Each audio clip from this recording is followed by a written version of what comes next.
What's up, real ones? It's your host, Ruben. I don't dodge the tough questions, and I'm never afraid to speak the truth. If you're new here, welcome. We celebrate stories, unpack the hard stuff, and talk about the things that actually shape us. So take a breath and lean in. This is Getting Real. Getting Real. Getting Real. What is up, you guys? Welcome to another episode of Getting Real with Ruben. As you guys know, we usually start off with a fun message or an important message that I feel is necessary for you guys to hear, whether it be pertaining to today's guest or just something that I feel is important to kind of live by. And it does pertain to today's guest, and it's the idea of just trusting your gut and trusting yourself and betting on yourself. I think that far too many times we're so caught up on what we should do, what we shouldn't do, following steps A, B, or C to get to step D. And that's not realistic, right? Like, that is not everyday life, especially in 2026.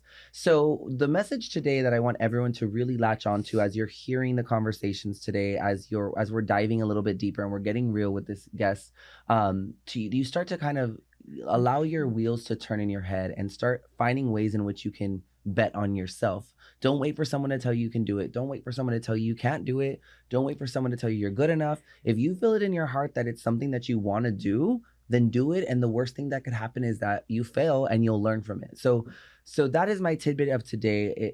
If there's anything you take away, which trust me, you're going to take away a lot of things from today. One of those things I hope is that you bet on yourself. So without further ado, we have a message from this week's sponsor. Right. Yes, I am the sponsor of this week's episode. I shouldn't say it is the R Group as the sponsor this week. We do all things real estate. So whether you are looking to buy, sell, apartment locate, rent, get a piece of land, build a new house, buy a manufactured home, whatever it is, we can help you in Texas and all over the United States. Thanks to our brokerage, Real Brokerage, who is nationwide. You guys, there are over 30,000 of us in the United States. So wherever you need to buy, the R Group can help you. We believe in education. So if you have no idea how any of it works, it's just a quick call or text. So be sure to reach out to me and we will get you all connected. Now on to the episode. All right. I know I'm back again. Next week we'll have a different sponsor, but for this week it is also the R Group. So you just heard my lovely voice from a month ago. But I'm excited for today's episode. I think that it relates to what I just talked about as far as betting on yourself. And the guest that we have today, if you were in the real estate industry or anything that has to do with real estate in the past 5 years, 6 years, 7 years, 8 years, you kind of have a tidbit of what the story looks like in 2026. But I'm excited to dig a little bit deeper. So today I'm excited to welcome Clarissa Gamboa. She is a force, you guys. She is the first episode we're kicking off with for Women's History Month. In March, she has her own credit repair company. She is up and moved her life to Puerto Rico. Yes. Has been there a minute now, which we're going to dig into a little deeper, but I'm excited to have you. So welcome. Thank you for having me. I'm excited to be here. When off camera, we had talked about like all the different things that happen when you have to plan to get here. So I know we talked about it, but I want to start just a little bit simpler there and talk about what is the feeling you feel now that you don't live in Texas, specifically San Antonio. What does it feel like to come back, especially nowadays, right? Like, so much has changed since when you left. What is that feeling when you get off the flight? So coming back, it's so different here because back home, I walk everywhere. Yeah. It's rare that we're driving. And when we do, it's 10 minutes or less in distance. So coming back, I felt like, okay, I'm back in my old mode. I got to get back into the swing of, be at a certain place at a certain time and have that schedule that is tight knit so that I, show up.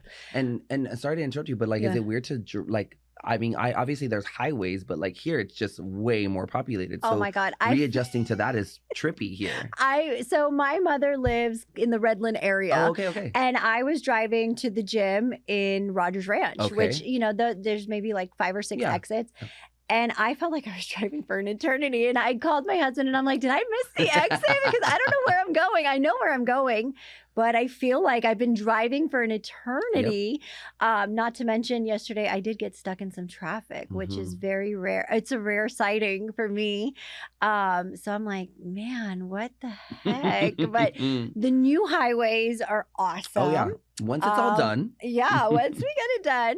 I learned that there's no more loop 1604. I was like, It's kind of like, I grew up with that. But it looks great. I think that, the city has developed a ton. Yeah. And I came back a couple of years ago briefly, and there was a lot of new development. And now that I'm back again, I'm like, wow, I didn't even see that this was here. Yeah. That's changed, and so many different things. So it's fun to be back. Yeah. It's a different pace for sure. So for those that don't know, let's just talk about a little bit about what I would say, let's talk a little bit about your experience, not in the sense of credit repair, which we're going to get to, but just as far as the industry goes. What industry were you a part of prior to you moving to Puerto Rico? Because if people don't know, I really want to paint that picture for them, get into you moving to Puerto Rico, and then I kind of want to dip on what got you to where you are now. Gotcha. So as far as your history in the industry, can you touch a little bit on that? Yeah. So I started in the real estate industry in title and escrow. Okay. My husband's family had a real estate brokerage. They still do, but back in 2009, they had opened up a real estate. Well, actually, before that, they opened up their brokerage. And when I met my husband now, he was the one, his family were the ones who opened up the door to me working in title and escrow. It was their title person, and they made the introduction. I did the interview, landed the job, and started. And I started working my way up in the title industry. Once I got into sales, that's when I really found my passion. And I was like, superpower, this is where I belong, not behind a desk, like typing in files all day. Like, that was so boring. But I learned a lot. I met a lot of people. And when I jumped into sales, I just loved it. And then that's when I say, I got kidnapped into the mortgage industry. So I started working for a mortgage company and doing events and getting involved in the realtor relations, where it was not just come to our events and, be a part of the fun, but it was also, let's build a relationship together so that we can connect the two, collaborate, and build something greater. And so as I started working in mortgage, I did that for at least 3 years. And then that's when we made the move, and my career changed completely. Yeah. And I have a question about that. So because I didn't get into real estate until 2019. So right before the pandemic, actually. So for you, and this may be an off-putting question, I hope I'm not overstepping, but as a woman in this industry, do you see a change? Because I feel like when I started in real estate in general, my perspective was it was very male dominant. Has it always been that way, or is it a different perspective for you as a woman? And I'm just curious. Yeah. I think that women started coming more into it during the time that I was shifting from title to mortgage. So kind of right around that time, where more female realtors were learning that we can walk into a room and bring some power. And it got even better when women wanted to empower other women. And that force just got even stronger. And now it's taken off. And we have, all female groups and more women just dominating this industry, which I think is awesome. I love the reason I asked that is because I feel like whenever I first started, you were and I'm not just saying this because we're on camera, you were one of the women that, to me, you gave the presence of you excuse my language, but it was like a badass. Like when I saw you, I was like, you were the person, you walked in a room, you commanded the room. Even if it was virtual, like if you were doing video, it was without being aggressive. You know what I mean? There's a difference. Yeah. So with that, what do you think, was there anything that you had to flip a switch on as far as like activating that superpower? Because you said you went from like behind the desk to now you have your own company, which again, we'll speak on in a second, but there's that huge switch that you have to do, because now it is you are the face. Is there anything that you have to switch on, or is that just kind of you on a daily basis? I had to switch that on because I knew that wasn't me, but I knew that I wanted it to be. And when I figured out how to turn that switch on, that's when I just felt more like myself. And I remember watching other women that I thought, these women know how to carry a room and they are badasses. And I want to be like that and better. And I want to learn how to do that. And so I put that in my head and I said, I'm going to do it. I'm going to be in front of the room one day and carry the room and it be great. And that's what you do. And that's what I do. And I realized that that's me. I just didn't know yet. And once I dug deep and realized, you know, going from behind the desk to the sales, that's me. What am I doing behind this desk? I need to be in front of people. I'm a connector. Yeah. My talent is talking and connecting people. And I do that authentically. It's not like, you know, I'm faking it till I make it. Yes, we all have. Yeah, you faked have it till to. we made it. But that's just me. And when I'm me, I'm having fun. And I don't ever want to do anything if I'm not having fun. And it's innate. Like you can tell when we were talking off camera, you guys wouldn't have seen that, but when we were talking off camera, is the same person on camera. You know what I mean? And that's very rare. Okay. So I want to get to the catalyst of what has changed your life so that then we can go backwards. So you talk about, you know, I've kind of hinted it at the beginning, but you moved to Puerto Rico. This was a huge decision. So I know there was a lot of conversation. We've talked about it off camera, but in a quick version, what was the catalyst to say, hey, George, her husband, we're going to move? What made you do that? I love this story because it's so funny. So we used to go on a lot of cruises with our family. We were a younger family. And this was back in, you know, 2020, 21, 22. 2022, we went on a cruise. And this time we were going through all of the Caribbean. So we went to beautiful places, Turks and Caicos, the Bahamas, the Dominican, and Puerto Rico. Okay. And when we got to Puerto Rico, although it was just as beautiful as all the other places, I will never forget, we were sitting down eating a cultural, like, Puerto Rican meal. And everybody in my family was like, I love it here. And I honestly, when we got there, it didn't feel like everybody was having a good time. I felt like, it's okay.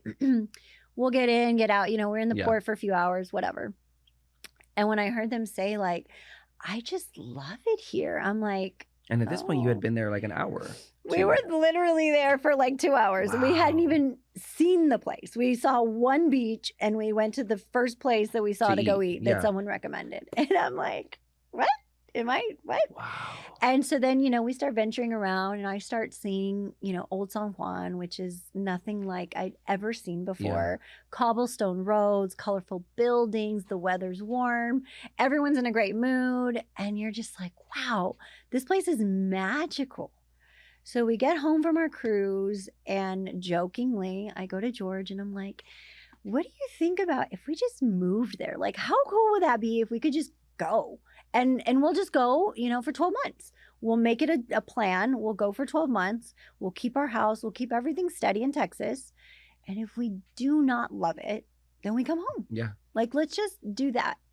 I would imagine he looked at you like you were crazy. Or no? George is a fast mover. If you tell him something, he's already 20 steps ahead. Okay. Not even 10, 20. Okay. And 2 days later, he said, okay, I found us an apartment. We're under contract. I'm selling all of our cars. We had 4 cars at the time. I have all the cars for sale. They're picking this one up on Tuesday and this one's coming on Wednesday. They're going to clean this. And I was like, what? And I was like, wait, no, hold on. And then I started rethinking and I was like, well, okay. And what about this? And what about that?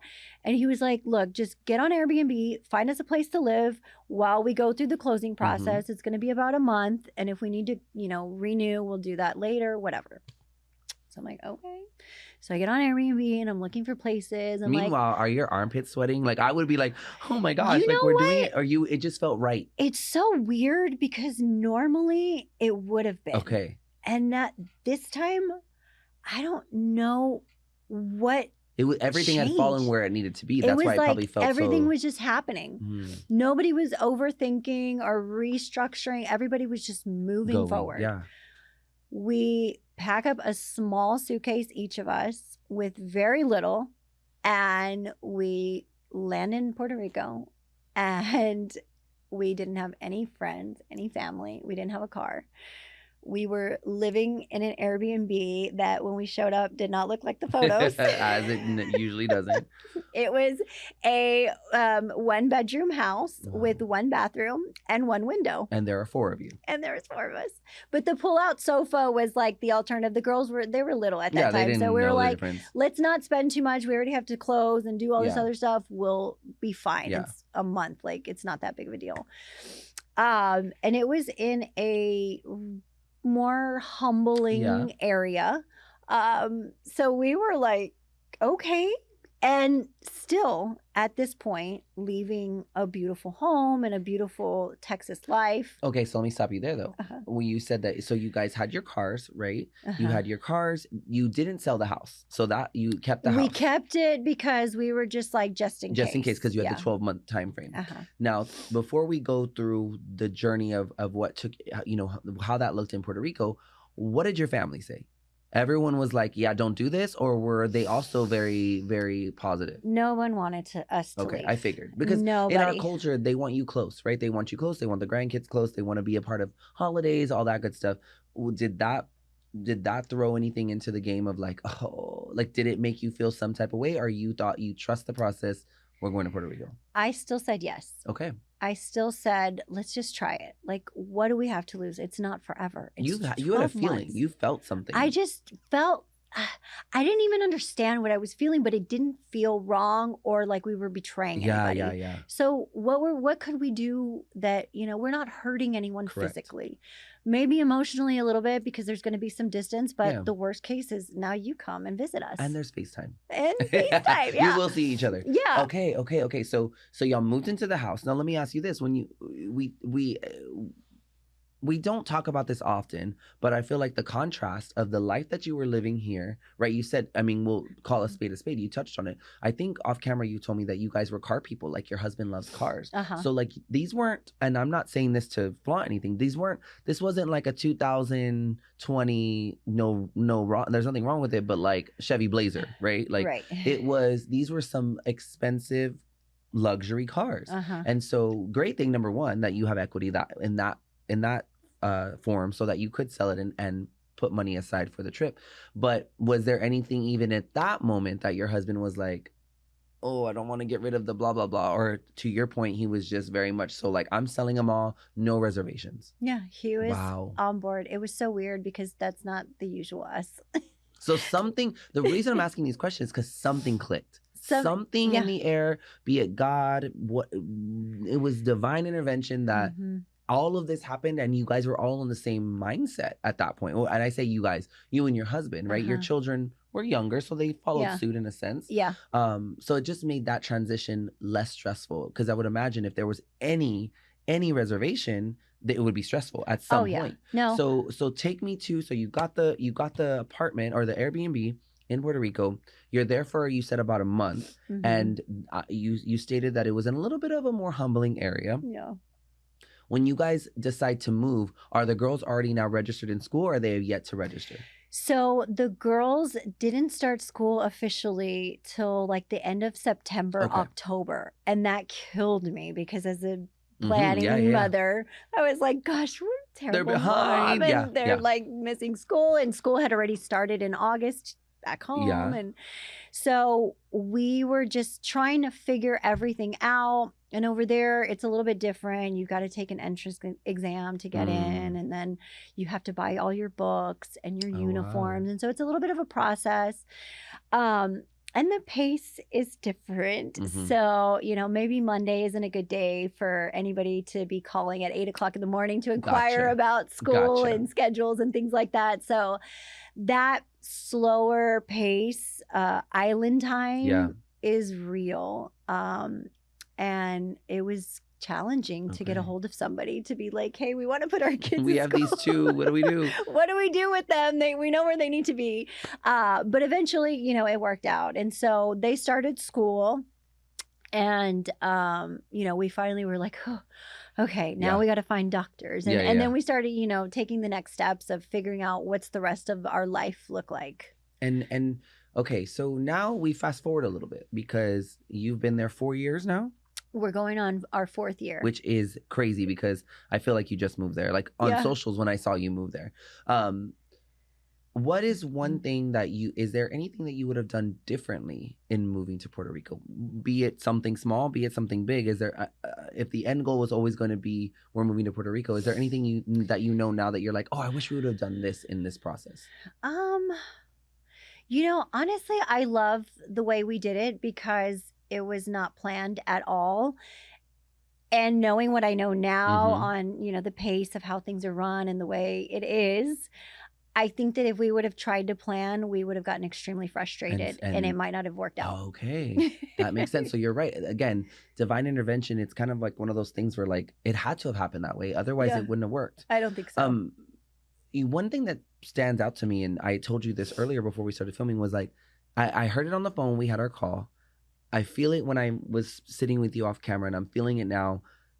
You don't feel, it feels, and I mean this in the most positive way, it almost feels like you're just in this euphoric space. Yeah. I didn't know you before you moved to Puerto Rico. So take me back to what life was like pre-Puerto Rico, right? Like take me back to what a lot of people probably are watching and listening now feel on a day-to-day basis, which is hectic, go, go, go. Yeah. Priorities are different. So talk me through what your life looked like prior to moving to Puerto Rico. Prior to moving, my life was just nonstop. It was wake up at 4 a.m. to be at the gym by 5, to be back by 6:37, to get my kids up for school so they could be there by 7:45. Yeah. To then get ready and be at my office by 9 o'clock was the absolute earliest by the time I did all of my getting ready. And then it was work all day and sometimes even after hours because I would do events. I would go to, that was part of the gig. It was part of my life. It was networking. And so my life was consumed by work because the ultimate goal was to have more, to make more, to do more, to be higher up and, achieve that American dream. Yeah. And it consumed me so much that it pulled me away from my family. And even though I was able to provide a beautiful life to my family, it took me away from more valuable moments that I can't ever get back, no matter how much money you give. Yep. And I was so consumed in, we got to make it. We got to make it. We have to keep up and we have to, she has that and he has this and I need it and I want it. And my mindset was always fixated on stuff. And it was just stupid. Yeah. But honestly, you were caught up in it. You didn't know. I got so caught up that I think even, my marriage was starting to kind of, everybody was just living their own life. Everybody was just kind of like, hey, see ya, gotta go, coming in, leaving, pick up, drop up. And I was like, it was almost like we were living as a family, but everyone was independently living in their own lane. Yeah. And, we had this house that was big enough to get lost in where sometimes I didn't even know where my kids were. Yeah. Or I get home and they're asleep.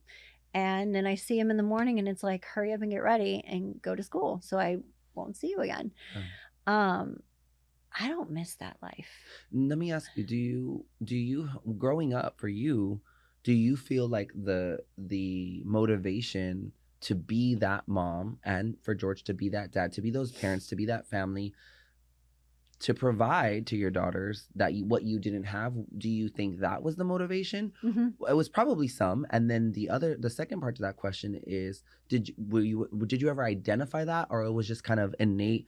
You're an autopilot trying to provide, and then all these outside worlds obviously are coming into it. But was that the core of it, that you just were trying to provide to your children something that you may not have had? Or did you have that growing up? No. So my parents worked 9 to 5s, both of them, all the time. My dad would go out of town sometimes for work even. And so my older sister, when she graduated, she went to college and she said, I'm going to get a job and I'm going to then, do all the things in the exact order of life, the way you're supposed to, the right way, to say the least, the right way. And I just felt like, okay, this is what you do. You go to work. You work 9 to 5. You have a family. You buy a house and you live your life. And that's it. But there was always something in me that was like, I don't want that life. Okay. And I don't want to, like, why do I have to do it in that order, even at that? And I was more of the rebellious one where I didn't like to follow all the rules. And I did a lot of things out of order, if you will. But I just preferred that because it started with, you have to work and you have to go to college and it was always these you have to, because that's just the way it is. And I just always wondered, like, why does it have to be that way? Why can't I do it different? And I always knew what I wanted to achieve. I just wasn't sure how to get to that point yet. So I was just always following the leader of, you just got to do it. And when I got my first 9-to-5 job, I was like, ooh. Which was what? I worked for a car title company. Okay. I had started working at a small dealership, like a mom and pop. Dealership with some of my girlfriends, and then I got recruited to go work for a car title company, which would like lend out like a line of credit for car dealers to go buy more fleet. So that was my first big girl job. That was when I got to buy my first car. You got your paycheck. You're going out. And I had a paycheck, and I was getting a salary, whatever. And so I felt like very accomplished, and okay, I can check these boxes off too. It's not just my sister. My sister is very accomplished in A, B, C, D, and she loves it, and she thrives in that way. I'm different in the, like, I had a kid young, then I got married, then I bought my house, then and I've just done everything so out of order and in so many different directions, and I like that. I think that's what makes specifically entrepreneurs, but that's what defines someone as being successful, in my opinion, is doing something different and still getting the same results, right? Because then you've paved your own way, right? Exactly. And so speaking of paving your own way, I know that you touched on having a child at a young age, right? So talk me through that. I know that you said you were comparing yourself to your sister, right? Was that a big moment in your life that kind of woke you up in the sense of like, oh, I'm gonna be fine, I can do this? Or was that a whole reroute of like a struggle? It was a struggle. I was 19 years old when I had my son. And I luckily had my parents to help me, and they helped me a lot. But I was young. I didn't know what I was doing. I was a baby raising a baby. And I compare myself to my sister a lot because she's my older sister and I look up to her. And, she had her life in this great order. And when you throw in the kicker of like, oh yeah, by the way, I'm having a baby and I'm younger than you, it's kind of like, and I remember her advice to me was, you have to work. You can never stop working. You have to work. And so that rewired my brain to be like, 9 to 5. I have to be a professional, and it has to be at a desk. Otherwise you're not good enough. Yep.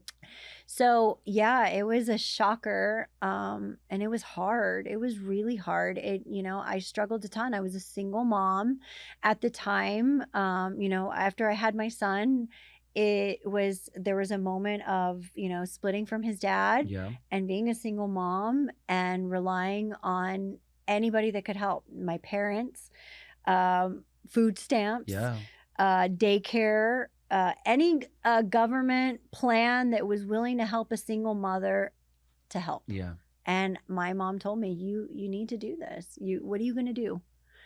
And it was hard because you have that shame of like, I don't want that.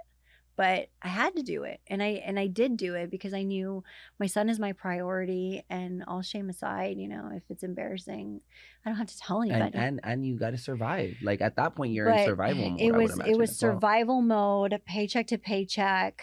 And it was also a time where I was just in a hurry to get to the next day that I really wasn't enjoying my son's baby years. I enjoyed him a lot, but I wish I could go back and enjoy him in a different way at that time.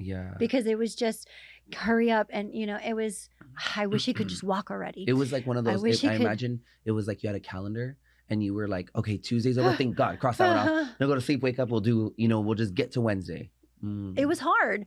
And I think back and I'm like, God, that's so stupid thinking of like, hurry up. It was, hurry up. Oh, I can't wait till he can start walking, and I can't wait till he can start talking, and I can't wait till he can go to school. And I was always waiting for the next thing that I wasn't enjoying, because I was just like, I just wanted to get out of that. Stuck.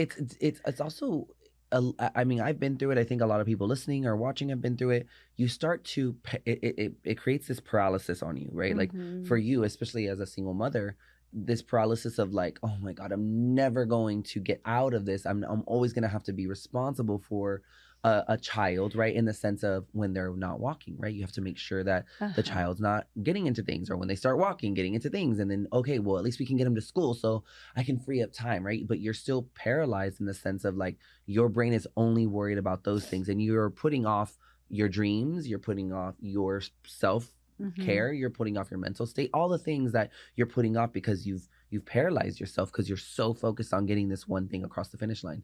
And the reason I ask that is because for those people that are in the industry that may know you, or if they don't know you, just in appearances alone, they may not look at you and think like, oh, the thing that a lot of people, I would imagine, let's just call a spade, is like, oh, Klarissa, oh yeah, like she has the hot husband, like she has all the good cars, like she lives in a nice house. Oh my God, they moved to Puerto Rico, like they live this good life. And it's like, yeah, that kind of is true. But the story behind that is much more telling. And you talk about being a single mom. How long were you a single mom before you had an opportunity to be able to be on your own, right? Because I know that your parents helped you for a minute. So I stayed that way for a few years. Okay. I met my husband. I met George when Dave was about 3. He was turning 4. Oh, okay. So there was a good amount of time where it was just us. And when I met George, my first thing was like, I have a kid. And he's my priority. And George and I just hit it off so well. It was like we hung out one time and we haven't not hung out since then. Wow. It was literally that story. Where did you guys meet, if you don't mind me asking? We met through a mutual friend. Okay. And she introduced us. She was like, hey, she didn't really introduce us, but she was like, hey, I'm going to go hang out with some friends. Oh, okay. And he happened to be there. And when I met him at the time, he was in a relationship. I was, kind of in something. And so we weren't interested in each other, but we were friends. And so we were cool. And then one day he sends me a message on Facebook like, hey, we should hang out. And so I was like, okay, cool, fun. And we hang out and we have the best time ever just talking. And like one thing to the next was just like, we just hung out again and again and again and again. But it was also like, I love hanging out with you, but I also have a priority. And he was like, bring him. And, at first you're like, oh, I don't want to start introducing my son to just, random people. But I was just like, okay. And then, it was me and Dave. And we would go hang out and we would go hang out. And then it just turned into like about 9 months of us dating. Wow. And then he proposed. And then we got pregnant the following year after we got married. Wow. We got married and then we got pregnant with my oldest daughter. And okay, so do you think, I mean, when in hindsight, right? Like when we start thinking about it's everything's a domino effect, right? Mm-hmm. What led to what led to what? If there is a moment that you can kind of reflect on, maybe as a teenager, or even after you became a mother, or once you met George, is there anything that you can pinpoint and say, you know what? That's when I knew. That's when I knew my life had changed. That is when I knew my life was on the up. I had figured things out. Do you think that it was later on in your life, prior to the move to Puerto Rico? I know the move to Puerto Rico did a lot for you, but prior to leaving, was there any moment that you vividly remember, like, I always dreamed of this? When I met George and we got married, he just took the lead role. He's always been the leader, and I've always enjoyed him being the leader. And I feel like he has changed my life so much, to where even at the beginning when our life wasn't perfect and we didn't have everything figured out, I just felt safe. Like this is going to be my life. He's going to protect me. He's accepting my son, and he wants to start a family with me, and he wants to. George always talked about the future. Okay. He was always talking about what's going to come next. And sometimes I would be like, just slow down. But he was always like, I want to do this because this is what's going to come from it. And he was always so ahead that it just made me feel like, wow, this is good. Like I found a good partner. And the longer that we're married, the more I realize like how great of a part. I mean, I just want to cry right now because he's incredible. I want to talk about your parents, because I know you touched on it a bit, but and being realistic, like I feel like a lot of people, especially if you're from any type of Latin culture, Hispanic culture, it's kind of hit or miss, right? Like you have families that parents are married forever, and they are buried next to each other, they die, you know, like or they still alive and they've been married for X amount of years, right? Is that the case for you and your parents? Were they together? Did they ever split? And if so, is there anything that I guess my question would be, you find a lot of peace with George, right? And do you think that comes from maybe a hole that you have, a void that you are feeling in the sense of maybe what you've been through as you were a single mother, or did it come from deeper, like your parents? Yeah, my parents for sure. So my parents were married for about 30 years. Okay. And they separated. Okay. They separated, I think about 10 years ago now. I was already an adult when that happened. And that split was difficult. It was difficult for everybody. But the relationship was not, it influenced me to know what I didn't want to do. Right. Okay. And so for that, you know, I'm grateful because I learned what I didn't want to do or how I wanted to do something and be different.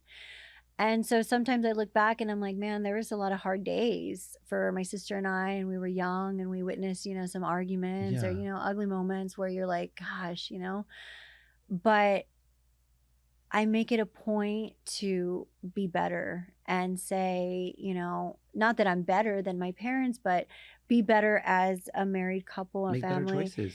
and not, you know, have arguments or, you know, talk about certain things in front of our kids and give my husband respect and the things that he needs, and, you know, have that mutual respect between the two of us where we know that we're not the same person. We know what the other person needs and wants, and we take care of one another, and we know our strengths. My strengths are George's weaknesses and vice versa. And when we talk about, okay, I can do this and you can do that, it mends us closer together as a team. And we get stronger because we start talking about like what powers us together. And it's not because we're the same person. We're actually different Quite people. Opposite. We're very different. And that is the strength of our relationship, is our differences that bond us together. So, you know, watching my parents be stressed all the time for all different kinds of reasons, it was like, I don't want that. I want to change the environment. I want to do things differently. It almost sounds like a blessing that it happened, because it can be jarring as an adult for your parents to split, because you're like, whoa, you may know that there were some rocky moments, you may have witnessed things, but once you get to a certain age, I'm 35, and I'm like, the thought of my parents splitting at this age, it's jarring. However, to your point, it's almost one of those things, because immediately we think our parents divorcing or splitting, whether we are 12 years old or we're 50 years old, it's still a jarring sensation. It's a feeling that no one really wants to feel. But what I like that you said is kind of like, it's one of those aha moments for anybody listening or watching. It's kind of like, it's okay. Because for lack of better, you didn't say this, but it's like, it is not your heart that is splitting. It is not your responsibility to mend their relationship. All you can do is realize, I don't want that for myself. How can I do better so that I don't get there, right? So I think a lot of us, or a lot of people listening, the second they hear the big D word for their parents, it's like, especially if you're younger, you go into this panic mode of like, well, what's gonna happen? And one thing that I'm learning, one of my past guests that was on, her name is Jacqueline. One thing that she really you know, beat into me without even knowing was, it is not our responsibility to for our, no one's feelings are our responsibility. No. And that leads me to my next thing with you, is that I know that you've talked about obviously your parents' work ethic and kind of how it's gotten you and what you've learned from them. You talked about kind of the life that you lived before moving to Puerto Rico and how it was kind of just go, go, go. And now that you're in Puerto Rico and you're living a really good life that we're going to touch on here in a second, now that you're there, I guess, is there any part of you that thinks, okay, wait a second, I could go back to the States and just live a different life? Or do you think that it's the environment that keeps you in that mindset? If you came back here, it'd be pretty quick and easy to just fall back into old habits, if you will. Do you think that there's that separation? I think that if I came back, I would fall deep into the consumption of work. And this is where I really want to get real about, because especially if you're in any type of sales industry, right? Like that, let's just call it what it is. We talked about this on the phone when we were talking about you coming on. It's kind of like keeping up with the Joneses, right? Yes. Like, that's for lack of better. It's kind of like we don't even realize we're doing it sometimes, right? Like, you don't realize that you're just trying to get the nice car because Susie across the street got the nice car. You don't realize that you're thinking about getting a bigger house because, well, you've already lived in this house for a little bit longer and you want to show everyone that you can afford a bigger house, right? And that's something that I struggled with originally getting in this industry, because and I don't, no shade to real estate. It's just sales in general, whether you're a car salesman, a real estate agent, life insurance. I mean, the story could go on. And I guess the reason I bring that up is because we talked pretty candidly and you felt that you had kind of fell victim to that. What do you think? Was there a moment prior to the Puerto Rico, right? Prior to learning how much you loved it, were you very, I guess I could say, were you present in knowing this is a problem? Like you had already recognized that early on? I recognized that before we moved. Okay. I didn't recognize it long before that. It was more like I was just in the tunnel vision of like more. Yeah. And when we got back from the trip, I just saw how everyone was just so chill and like didn't care. And it wasn't about designer or flashy or nothing. Yeah. I mean, because in Puerto Rico, really, there's a lot of nicer, humbling places. I mean, you see a little bit of everything. Yeah. I mean, there's homes for $20 million. Of course. And then you have, you know, the other side of it. But it was just like, everybody here is so cool and no one cares about what you're wearing. And no one's determining how to treat you based on how your appearance is. Everybody is just kind. Which is so, like, it just like, sounds whimsical. Yeah. I'm like, this is incredible. Okay, I'm going to stop you. I have a question. This is off topic, our script, if you will. What do you say to people? Because this is something that I have conversations with people in my circle or just with family members, mostly family. First off, it's the must be nice, right? Everyone knows that saying, right? Yes. We all hate it. But similar to that, what do you say to people who are like, well, of course Clarissa can say that because she dropped everything right here essentially and moved to Puerto Rico, but she had the means to do so, right? And the reason I ask that is because I really want to hit a home run here and saying like, it has nothing to do with the money that you have. It has nothing to do with the items that you own, right? The superficial things, if you will. I want to reiterate that it had everything to do with the feeling in your heart. Mm-hmm. And we were talking off camera just so that everyone is aware about your son. Mm-hmm. And your son that you had when you were 19 is now 20, you said? 20. Don't do the math. She's only 21. But it was cool to hear you say like, oh, well, he's just working, he's figuring it out. And that to me was the moment in which I already believed you. You were very believable prior. But it was in that moment that I realized that was the key because you did not tell me, oh, well, he's getting his degree at blah, blah, blah, and then he's going to go. No, you were allowing him to live the life that you guys are now living in Puerto Rico, which is doing what feels right and following your heart. So what do you say to people who say like, well, I can't do that. I could never do that because I don't have money to just up and leave. Or I have family here that, you know, that relies on me.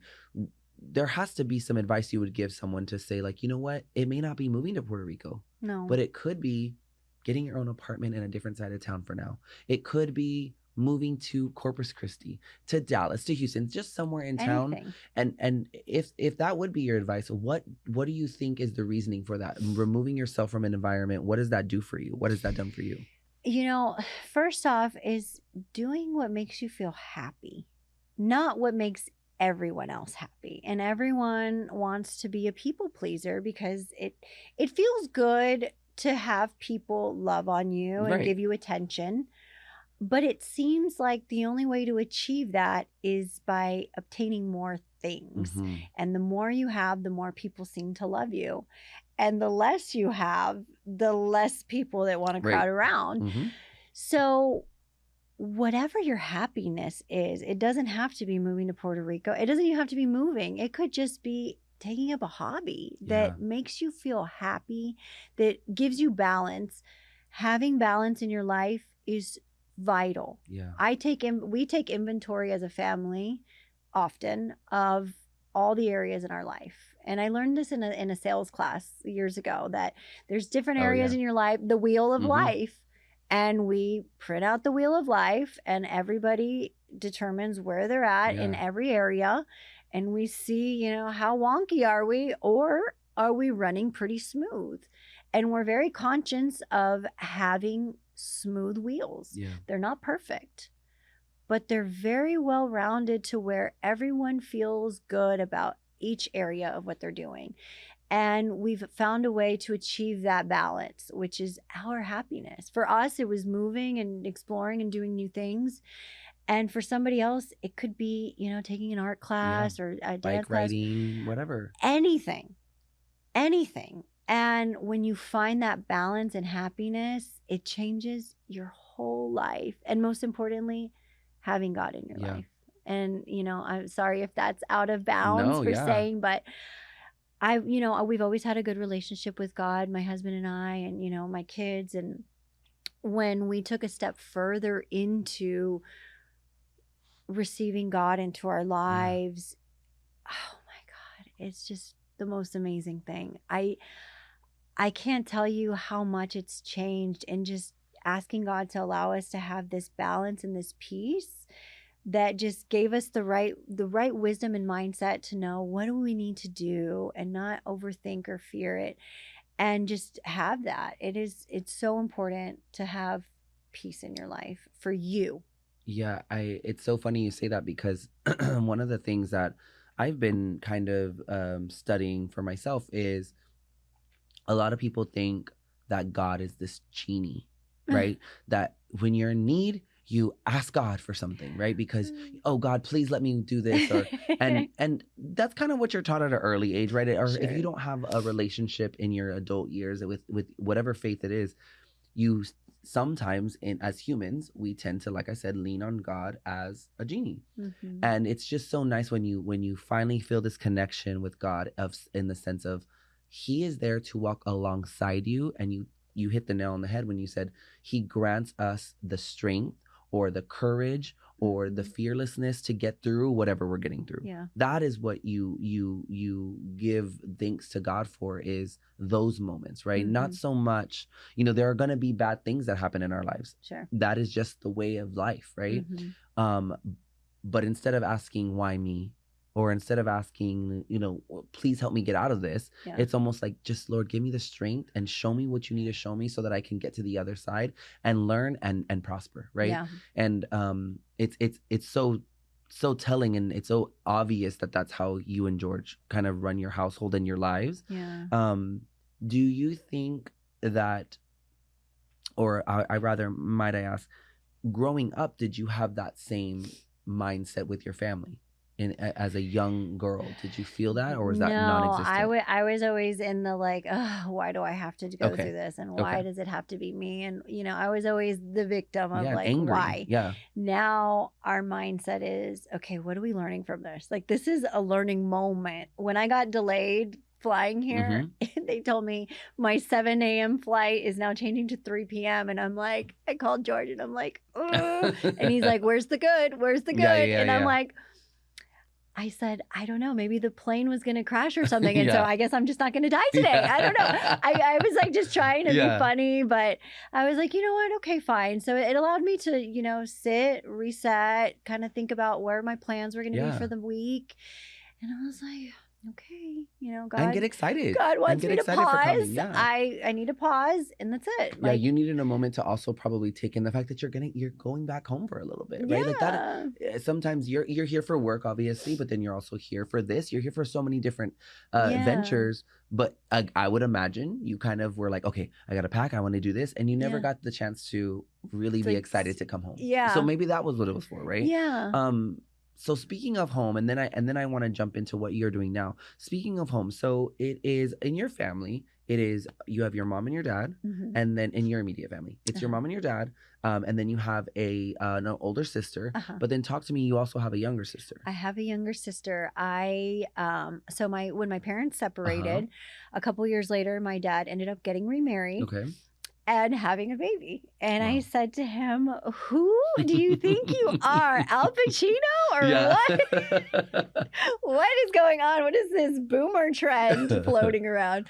But, you know, he got remarried. They decided to have a child. And so when she turned 9, I got the opportunity to meet her, which for a long time, you know, my dad was kind of, I don't really want to talk about my new life because you know, me and my sister's first reaction was like, ugh, screw them. What and are you thinking? And who is she? And, you know, why? And, you know, we had those negative thoughts and we, you know, respectfully, we didn't know anybody or anything to even be judging. So it was just stupidity, but it was our natural response. Yeah. So he kind of just kept to himself for a lot of that. But then when he told me, you know, you have a sister, I was just kind of like, you know, I kind of sensed that was already going on, but I'm glad you told me. And, you know, we finally got to a good place where we were speaking and calm about things and not feeling like I was always attacking or he was, you know, defending.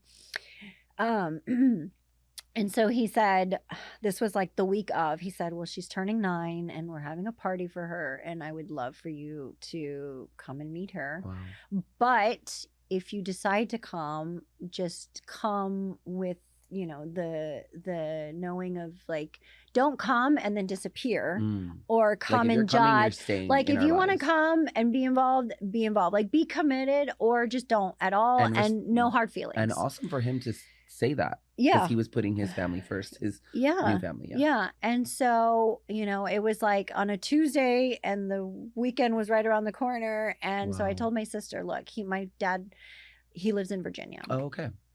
And my sister lives in Kansas. So we're all kind of spread out now.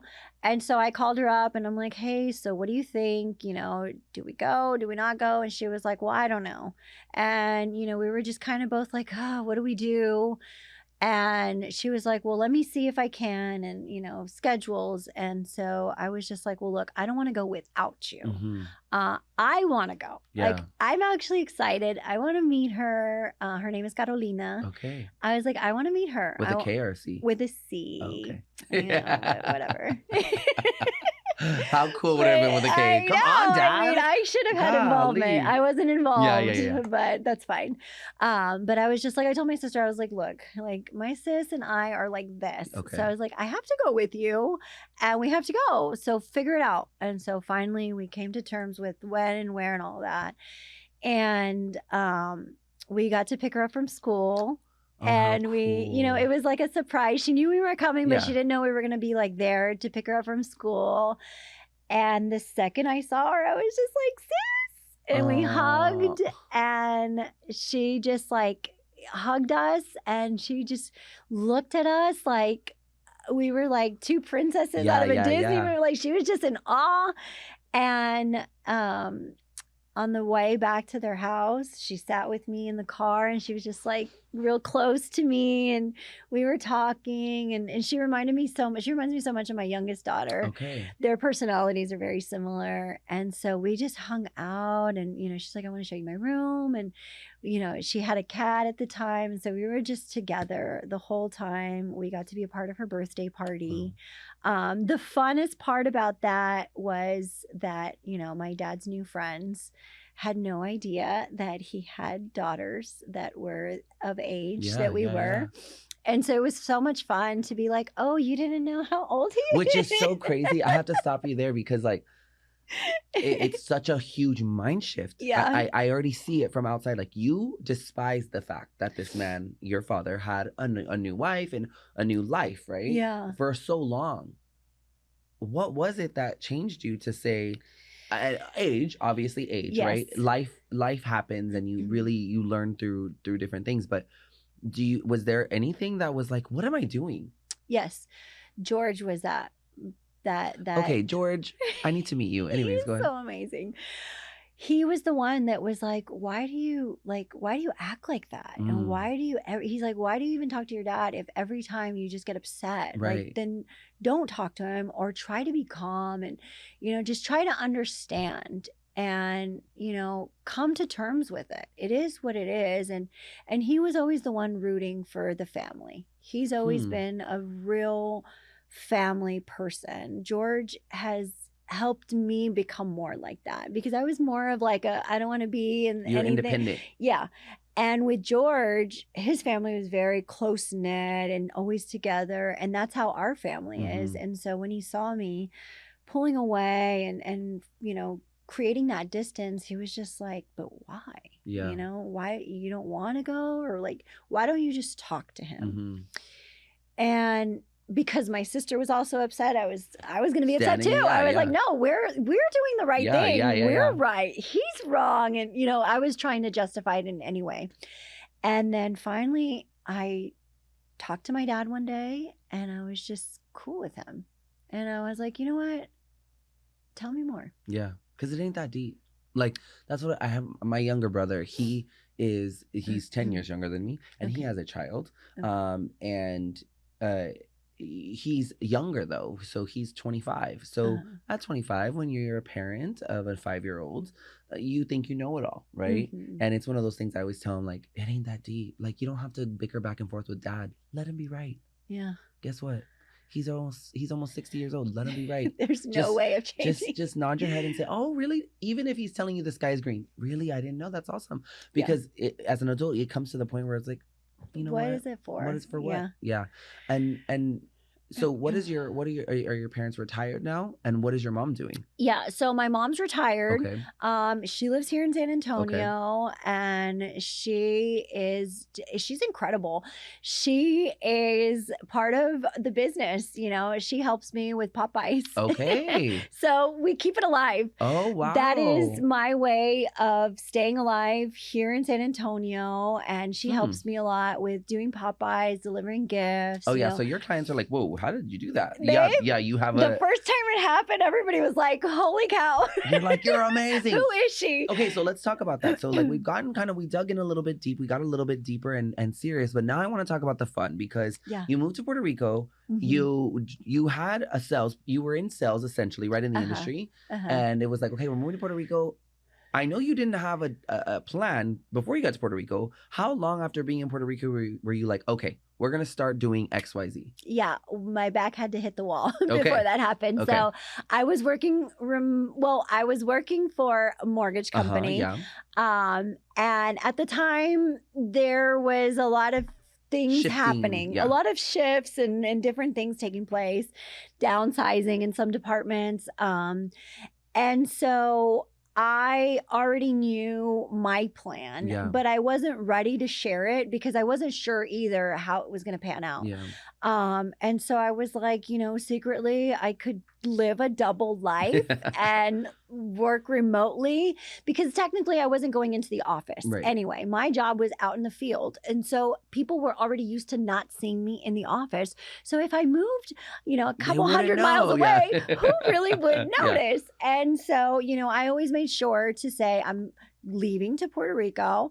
What days do I need to be in the office on scheduled events? And then I would plan my flights to be back in town, and I would show up. And I did that for some time. Wait, I did not know you did that. Yes. No way. George is like, what are you doing? And I said, look, I am going to prove that distance does not matter. Okay. Like, I know I can make this work. Okay. And I know it's going to work because I want to make it work. Yeah. So there's no failing here. It's all me. So how often were you coming? So I was coming like every 2 weeks, sometimes maybe like once a month. And so, you know, back at that time, we were doing solid events that we knew. I knew the schedule at least a month in advance, a couple weeks in advance. So I knew when I needed to be here. Okay.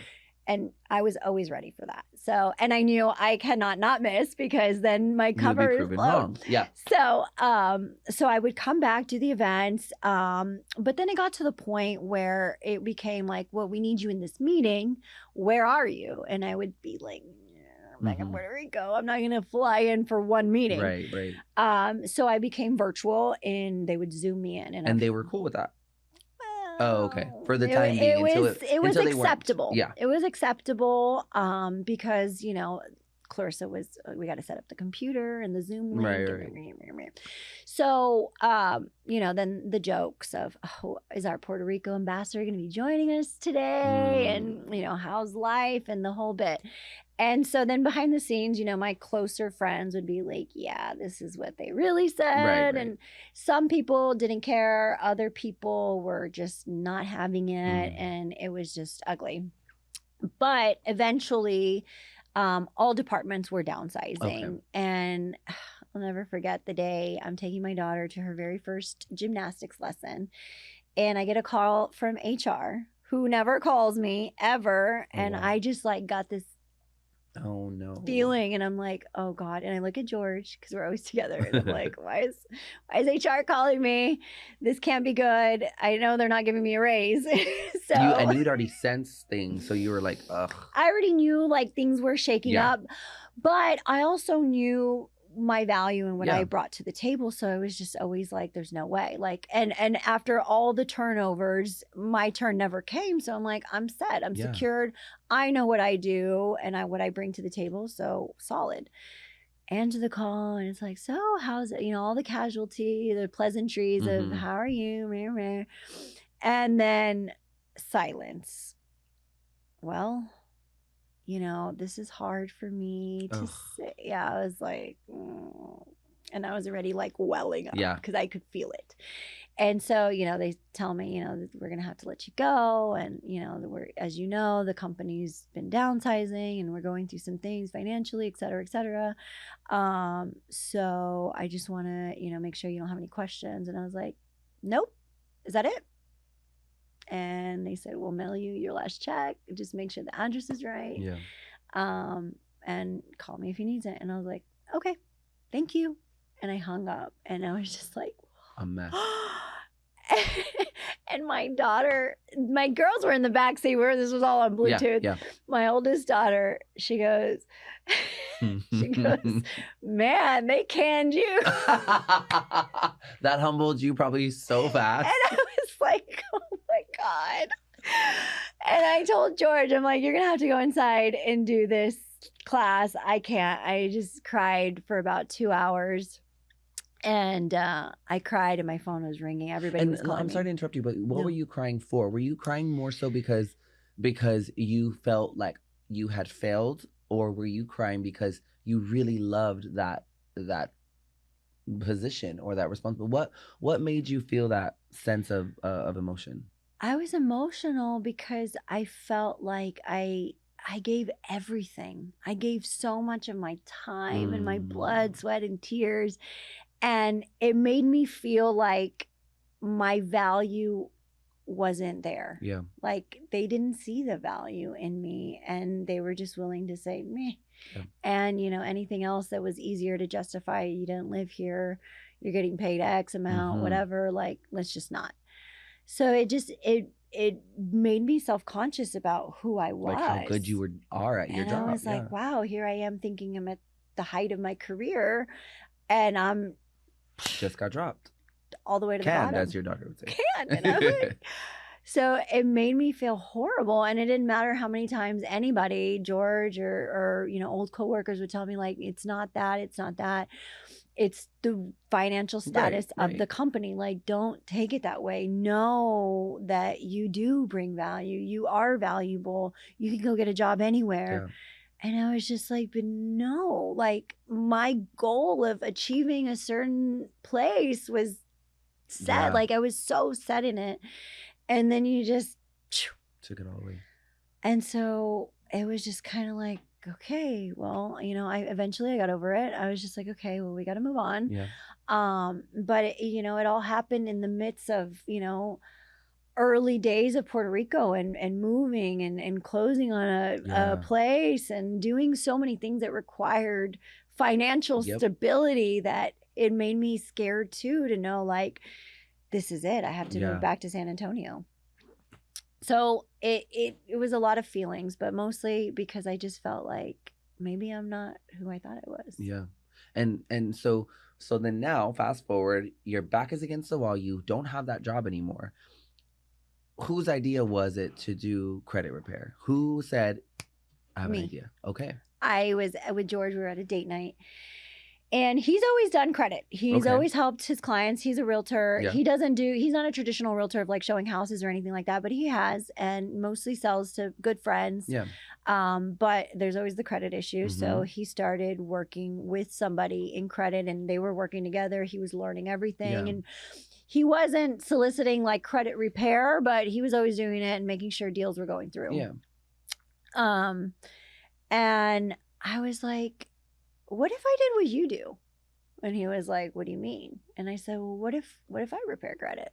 What if I do that? I know so many people in San Antonio, real estate agents, mortgage officers, title rep, everybody. Like I could get business from them because they're talking to buyers who might have bad credit. Right. And he was like, yeah, I like it. How are you going to do it? And so we started planning it. And it was just like everything that I had learned through the years of how to run certain areas of operations and business development and media and all of it. I was like, I know a little bit of everything. Yeah. I can do this and I can make it even better. And I'm going to make it a company and it's going to be, you know, the sister brand of Elite Real Estate and it's going to be Elite Credit Repair. Mm-hmm. Bam. And the idea came to life. And I didn't even think about anything logistically. I just started calling everybody Literally I knew. Boots on the ground. Yeah. And I was like, hey, guess what? This is what I'm doing. Let me know how I can help you. And I called everybody in my network and they've all been amazing supporters. I mean, all of our business is referral based through the industry. Now we're starting to, you know, venture out and do some ads and spend some dollars in other places to grow. But it started at the heart of the relationships. Which is it's insane because first off, you never would have thought. You never would have thought you were going to do that, right? Because you had this plan. But secondly, I think it's super cool that George was like, it's going to be okay. Like, you're good.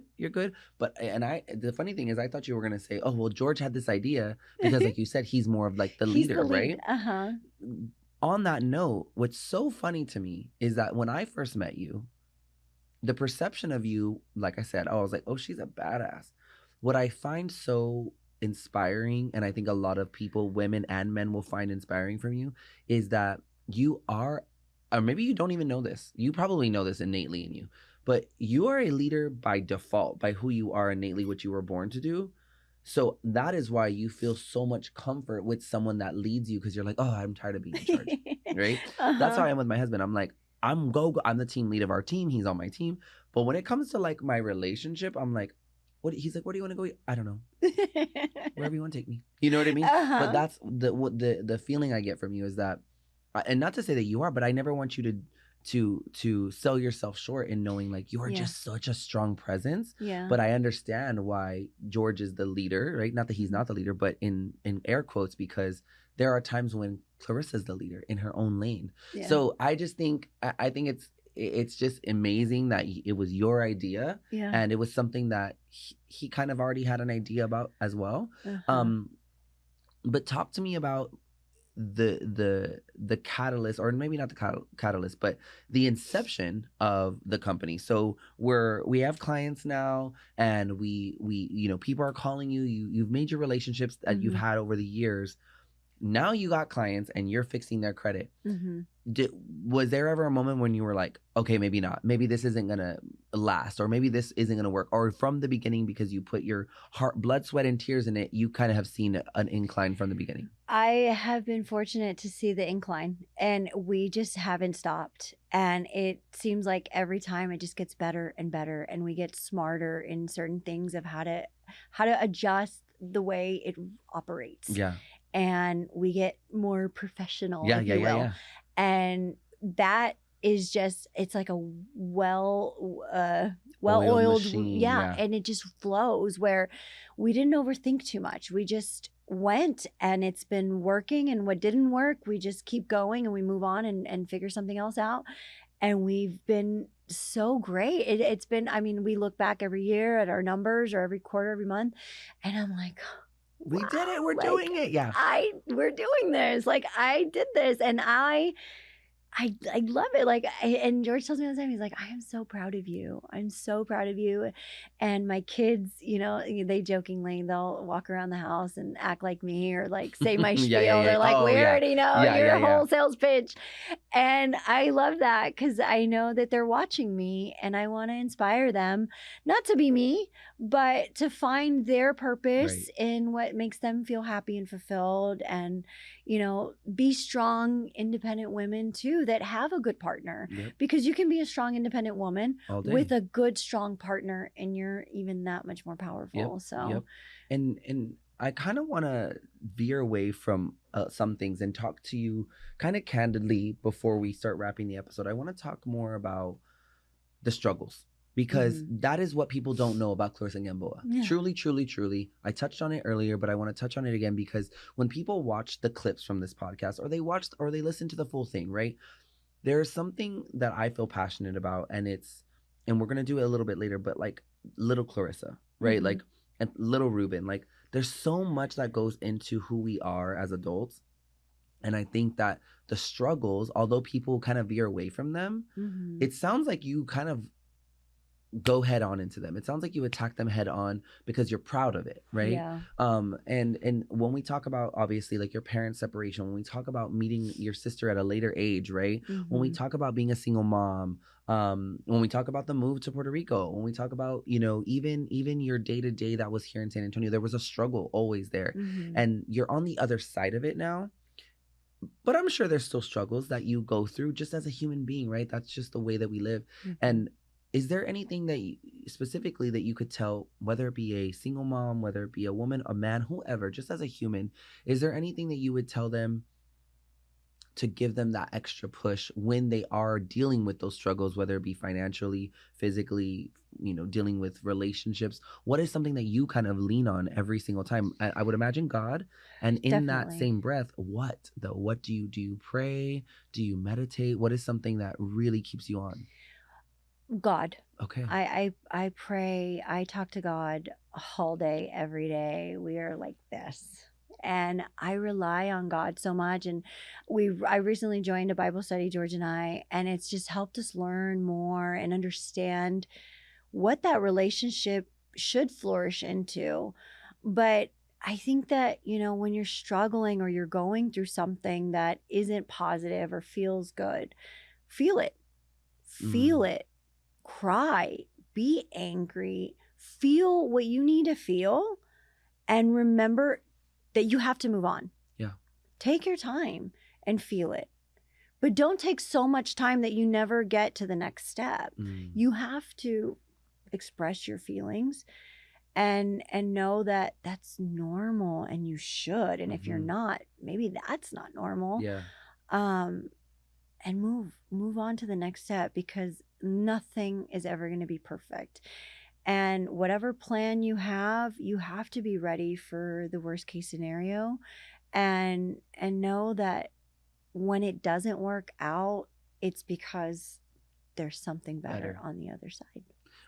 What do you feel like if you're thinking about so far what we've talked about, is there anything that you think people will find so surprising about you that you've never disclosed? Like, I know that you don't normally do podcasts, but is there something that maybe you're like, oh, when people hear this, I hope that they're inspired, but it will be shocking to them to learn? I don't know. No? I think, like you said, I think that the struggles, the early days of our life, a lot of people in the industry met me when I was on the rise. Yeah. So they saw that, and it's the famous quote of it takes 10 years to look like an overnight success. Yep. And those 10 years had been going. And then the overnight success happened and it wasn't overnight, but we've had our fair share of struggles, a lot of ups and downs, and things that you feel like you go through and you're the only one. But I don't know if there's like a shocker. Yeah. I think that like anybody, we've struggled a lot financially. No one gave us handouts. Yeah. We started from zero and we built our little empire. And there was times where we had to live with our parents or move in and get help and do things. But when George and I got married, we were broke, like super broke, and still relying on government plans and still relying on where can I get a discount or where can my kids eat free or, how can we survive and still have a good life and do things that, feel normal. But we had to fight the good fight. We had to struggle. We had to. I just can't get enough of you saying that just because, again, perception is sometimes people's reality. And the perception is Puerto Rico is so nice. And, oh my gosh, they're living this high life because they just have it all. And it's like, I have everything that I want in my heart, but that doesn't mean I always had it, right? Yeah. So I want to make it a little light before we wrap up.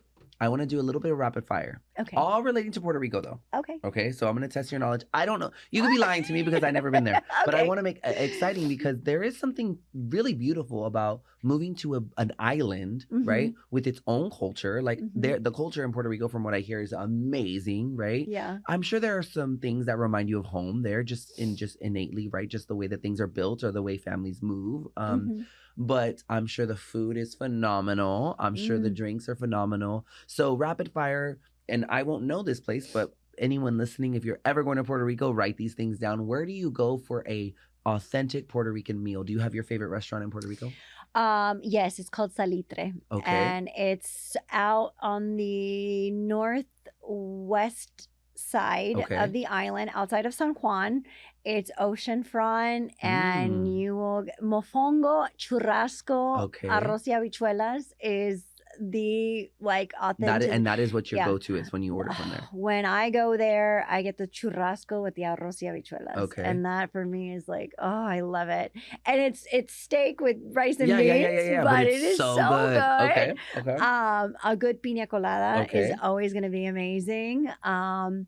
And they call them tostones, which is tostones amarillos. Okay. The plantains is just everything. And before I was like, I don't think so. Well, because we're so used to like Tex-Mex and like Mexican food here. I was like, Puerto Rican food is so different. I don't do that. Now I'm like, give it to me, all of it. I'll take it. So okay. Now talk to me about night out.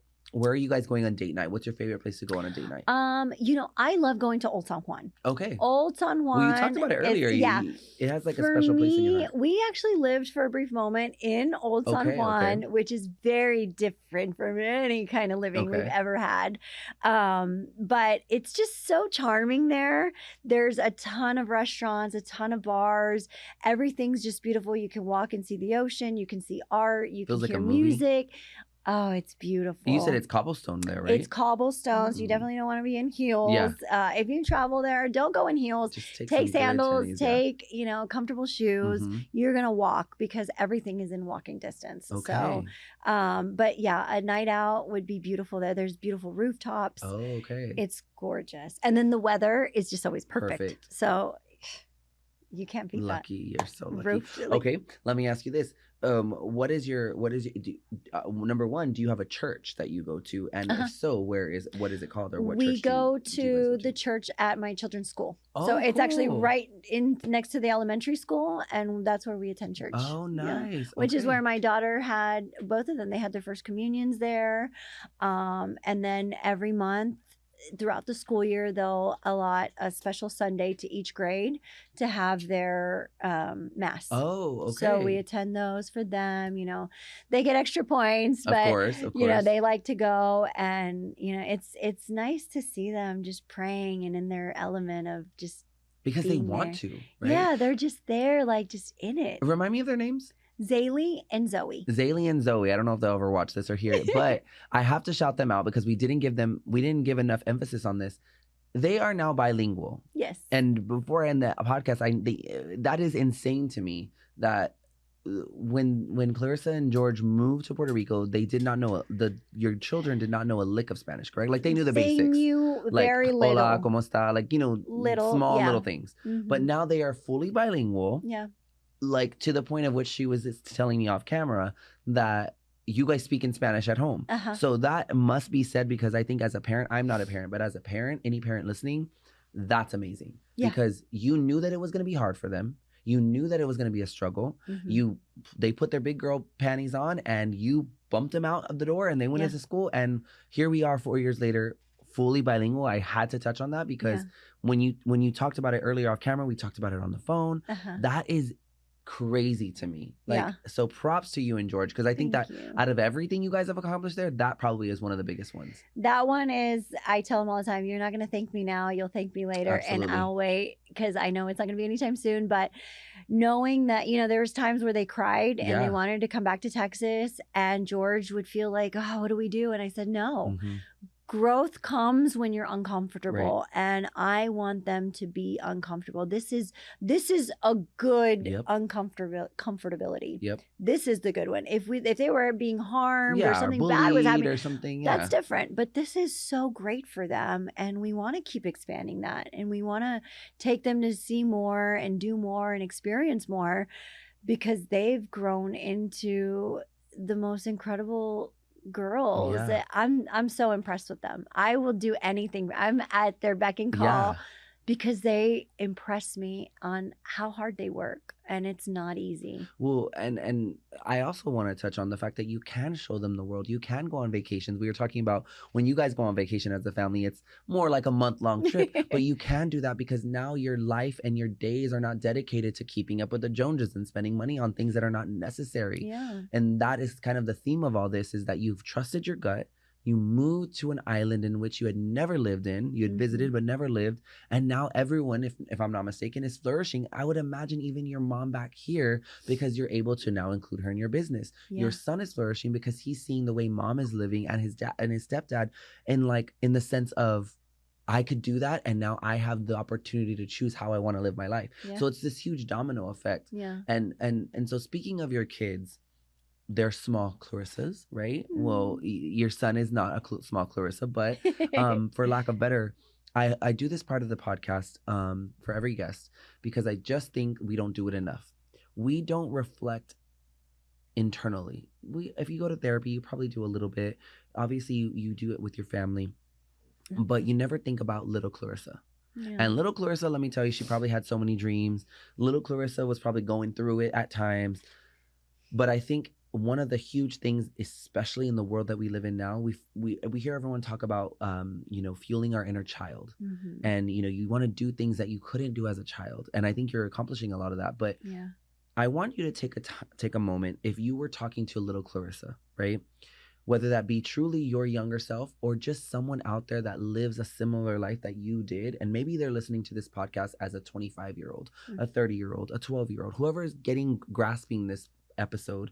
I want you to be able to, you can look into your camera, you can just look at me, you can close your eyes if you want, but I want you to kind of just talk to little Clarissa and tell her some things based on what you know in your life. What do you want to tell her? I would tell her, you have to believe in yourself. You have to believe in yourself, even if you feel like no one else does. You have to do things for you. Don't do them for other people. Do them for you. Do what makes you happy. Follow your heart and take the risk. Take the risk, because the worst thing that could happen is it doesn't work out and then you just go find a new risk to take. You have to do it. Find balance in your life and make peace with the people that you love. and just be kind to people. Just be kind to them. Smile at them. Don't get sucked up into arrogance or stuff or things that aren't going to matter later down the line. Take care of yourself. Put yourself as a priority. Being selfish is not being selfish. Yeah. You have to take care of you to be able to take care of anybody else. Wow. And I don't usually follow up with a question after that, but my question to you is, when you look at where you're at in life now, I know the answer, but I want to hear you say it out loud, is you're proud of where you are right now, right? Yeah. And I think that the answer to that would have been a little bit different maybe 5 years ago. Yeah. You would have lied probably and said you were proud, right? Because you were trying to save face, as we do in this industry. But like now I feel it. I'm pretty sure people can hear it and see it on camera that you truly are proud of where you've come. Yeah. And I don't think anyone that has had the life that you've had leading up to this, not many of them can say that. Not many of them made it to where you made it. And I think it's really honorable for you to agree to come on to something like this and really talk about things that you really probably haven't dug into publicly, right? So props to you, because it's I'm not saying that to blow smoke up your butt. Truly, I can feel it. I told you that off camera. I can just feel you live in this euphoric mindset. And like that is inspiring even for me, because I'm like, gosh, I wish I was that way. And I know that it's a not a struggle, but it's a process, right? It is. And I just appreciate you coming on and talking it through. And I'm happy we got to shout out your girls. Yes. And George is gonna have to come meet us at some point, because from what I hear, man, he is he is the bomb. Now, what do you have going on while you're in San Antonio in the next coming days? I really want to talk about, as we close out, credit repair, on how people can get a hold of you, what you offer. Do you have a website? What are we looking at? So the best way to get a hold of me is calling me directly. Okay. Call or text me. I've got my phone as an extra extension to my body, as most of us do. But our focus is to credit repair. I work with a lot of real estate agents and loan officers, but that doesn't mean that we can't help you if you don't come from the industry. Primarily, we help future home buyers, but really anybody that wants to repair their credit or build their credit, that's where we can help. I was once someone who had bad credit, and I had to buckle down and have the discipline to then fix it. And now I can say I'm in the excellent ranking. Yes. So Credit Karma reminds me every day. Yeah. But, I worked really hard to achieve it, and I leverage it to the core. I was just talking about it in my class earlier that, I've traveled the world with my family on credit card points. That's so awesome. It is a phenomenal thing. It's such a great tool, and it's not just to buy a house or a car, it's your future, and it's an amazing investment. If you need to make it, do it. You can afford it, because if you can afford Starbucks every single day for a year, you can afford credit repair. Amen to that. Those of you that are watching or listening, she is the real deal. And I don't say that just because your credit repair results. I'm talking, you've lived it. Yeah. You know the work that it takes, and you also know the things that are calling you on the other side to run astray, right? So I think the temptations are all there. You know what they're like. You know the feeling. So to help your clients, it's a little bit easier because you've been there before. Exactly. Sometimes you have credit repair who are just like checking off the boxes and do this, and we'll send this out. And it's not so much really teaching them the basics and the core of it all. Yeah. So it's very clear, you guys, credit repair, go through Clarissa and George. He's not here to speak on it, but anyways, thank you so much for coming. I hope you enjoyed it. Those of you that are listening, hit her up.